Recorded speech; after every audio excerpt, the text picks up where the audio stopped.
Tragic news that's coming in related to the mid-air collision that we witnessed in Washington, D.C. of an Army chopper, Black Hawk, ramming into an American Airlines plane.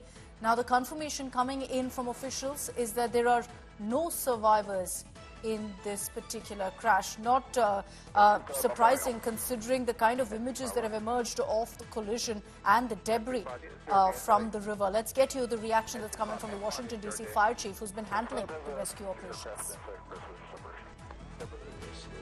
From a rescue operation to a recovery operation. At this point, we don't believe there are any survivors from this accident. And we have recovered 27 people from the plane and 1 from the helicopter. The district office of the medical examiner has lead on reuniting these bodies and these people with their loved ones, and we will continue to work to find all the bodies and collect them and reunite them with their loved ones. We should also acknowledge that the Virginia medical examiner and the Army medical examiner are involved in this operation and a very important part of getting the people identified. We are now at a point where we are switching from a rescue operation to a recovery.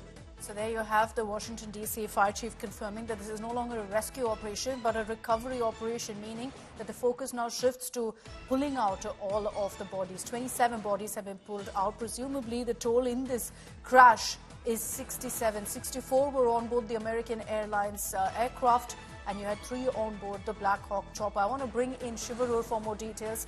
Shiv, tragic news, but not surprising looking at the images that have come in of the crash, at the collision and the aftermath. There was always a very, very small chance that anybody would be found alive. Even the video of the collision showed the wreckage of both those aircraft falling into the Potomac River. It's winter in the eastern United States. It's freezing cold there as well. So there was always a very little chance of bodies being pulled out, alive. But obviously, for protocol reasons, until identifications had been made, they were still deemed to be missing. The images overnight showed us that there was a very, very extensive effort to pull out the wreckage, identify the bodies, and try by some miracle to see if anyone had actually survived the collision and the crash. But that was not to be. Having said that, the investigation has now moved. Obviously, the search and rescue protocols have moved towards reuniting the bereaved families with the remains of their loved ones in this horrible tragedy. But now the really difficult process starts of finding out what happened, Akshita, because the small silver lining for the investigation is that there appear to be multiple videos that actually captured the collision. So that actually helps a great deal in piecing together what may have happened. There's also audio from the ground control as well. But we need to figure out, how one of the most regulated airspaces on planet Earth could actually see a collision of this kind in a VIP area 4 kilometers from the White House. A military helicopter and a civil jet colliding in this manner is America's, sense of, what an aviation nightmare really is. And with 67 people now dead, 3 people in the helicopter and 64 in that aircraft, this already becomes among, the top mid-air collision disasters in the world ever. Shiv, also the fact that, you spoke of the proximity to the White House, just 4 kilometers away from the White House is where this has happened. But so many questions right now, Shiv, of how this could have happened. And the number one question that comes to mind is, don't these aircraft, any of them have any sensors that could have stopped something like this from happening?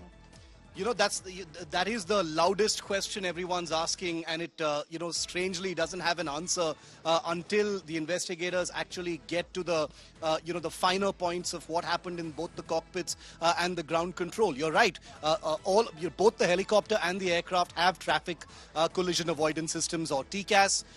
They should ideally have been working. The aircraft, the passenger jet, was on its final approach to landing, which it couldn't have done without clearance from the ground ground control.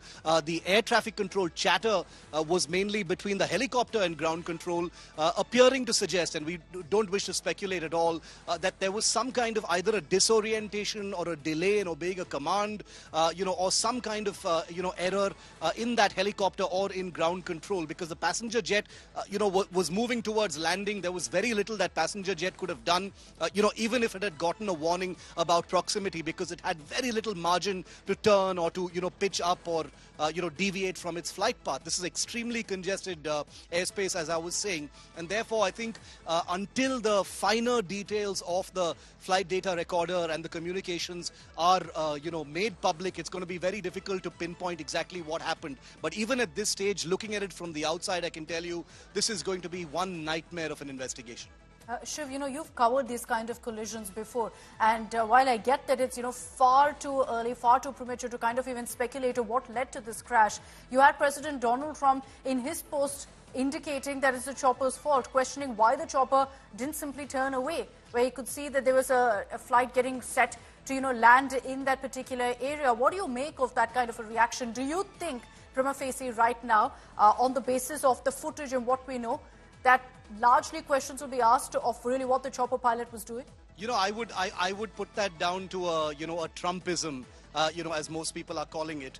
Some people are praising President Trump for asking the questions, but for him to, in a knee-jerk manner say, why didn't the pilot turn away, or why didn't the Black Hawk helicopter pilot, deviate from his flight path, is the most easy thing that anyone can ask. And I'm frankly quite surprised that the President has said that, but we live in an era when, anything really is being said on Truth Social, especially by the President of the United States. So I'm not that surprised as well. But, that question has led to, a lot of people saying, why couldn't pilots have turned away, and, didn't they have a visual cue or a visual reference?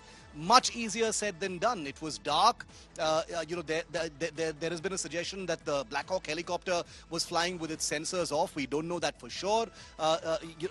There may have been, like I said, some kind of miscommunication. So, to point a finger directly at one of the three stakeholders in this disaster, that is the ground control, the Black Hawk, and the passenger jet, is to jump the gun in the most spectacular way. And I don't think that's a very responsible thing to do until there is greater clarity as to what happened. Being the President of the United States, it is possible that he's privy to, privileged information about what really happened, and that may have made him ask that question. But I still think it's important, especially given the complexity of collisions, the very, very small margins for decision making to avoid disasters of this kind in the air, which come down to sometimes microseconds, Akshita. Yeah. I think it's important to wait until there is greater clarity. Okay, and we will track what really emerges from the investigation, but heartbreaking really that so many lives have been lost in this manner in that collision. Thanks very much, Shiv, for joining us with all of those details.